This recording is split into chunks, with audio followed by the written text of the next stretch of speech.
By now, we all know the story.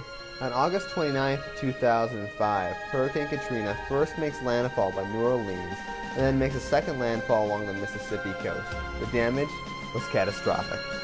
It's now 4 years later, and at least in some areas, not much has changed.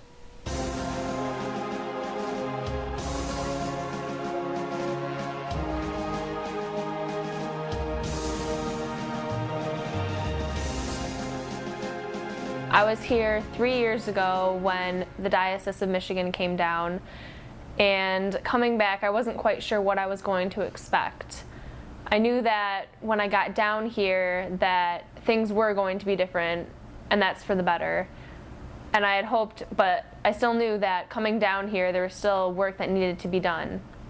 When I got down here and I saw that most of the homes that had been rebuilt were the people who could afford to, and that there were still so many people living in poverty and so many people that just had gotten ripped off by contractors and had just poured all the money that they had and all their hopes, and they'd just been dashed away. And from last time I was here, I knew from the first time we came here that this was going to take a very, very long time to, you know, get things back where they were at the beginning and stuff like that. So seeing when we were in New Orleans and seeing all those abandoned houses and stuff like that, I was like, man, we're slacking on getting this city back to its full potential and stuff like that. So yeah, I was sort of expecting it, but sort of surprised at the same time.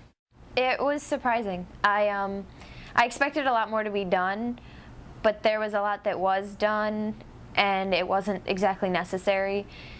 I was kind of offended when the bus driver kept talking about, like, this area we're not going to go into because of the buses, and it just kind of was annoying because that's what I thought would affect people the most, because the first time we went and we got escorted out, it was just so devastating seeing all the houses that they had nothing, and the people cleaning out the houses with the cars, and the fact that 3 years later it's the exact same way.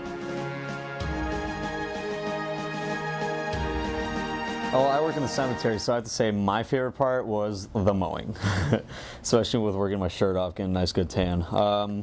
It was fun only because basically when you're trying to work in between the crevices to get every single blade of grass possible to make it easier for everyone else, it was interesting to see the history as you walked further and further back through the cemetery, noticing how far back the dates of the tombstones were, and realizing that there's so much history to this town, and it could have been all washed away just by one but one storm by itself, but really it's stuck in there, literally and figuratively. well, the first 3 days I worked on the shoe fly next to the old City Hall building in downtown Bay St. Louis. And that was one of my favorite parts, because although we weren't rebuilding a roof, we weren't making a house for anyone to live in, nobody slept on that, it wasn't a place where someone lived, but it was a place where people had memories. That's where people had weddings, people took their high school graduation pictures, that's where their prom pictures, people had their first dates, people go and they sit there on a hot night. It means a lot to that city, and I think that my group painting that meant a lot to everyone, and that's what I heard from everyone that we talked to who found out that we were repainting it.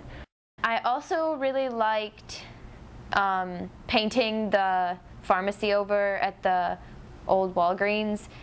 Although, like, we had to go up on these really high ladders, and I thought I was going to die. But that's okay, I didn't. And it was just really neat seeing all the kids that actually had somewhere to go that didn't. So I really liked the environment at the All Souls Church.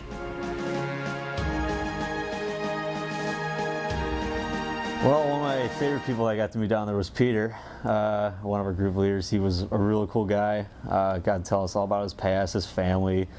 He was in the Marine Corps, just did a whole bunch of crazy stuff. And every time we would just get in a simple conversation and just say something very witty and hilarious.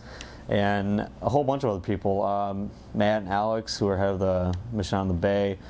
We were walking around town, and this guy pulled up on the side of the road because he recognized Nikki, and he started talking to us about how he used to be a hurricane chaser. He was the guy in the plane that would like fly over the hurricane and be like, it's a level 3 hurricane. And he was like telling us his story about how he owned 7 buildings in Bay St. Louis, and he chose to stay in the bed and breakfast. And the bed and breakfast was the only property of his that got washed away. And there were 7 people staying there, and all 7 survived. There was this elderly couple, and they were like, we can't swim, we're not gonna make it. So they took part of the roof, and like a part of the roof that was floating by, and they both got on it. The old woman had her drugs with her because she needed her medication, and she got on it, and then her husband got on it, and then they floated away. And everyone was like, oh, that's the last time we're gonna see them, that's terrible. Well, the next morning, the guy is like near the sheriff's office, and he sees the couple walk out. And he was just like, wow, that's amazing. Everybody bow your knee down to the one who lifts us up. Everybody bow your knee down to the one who lifts us up. You lift us up.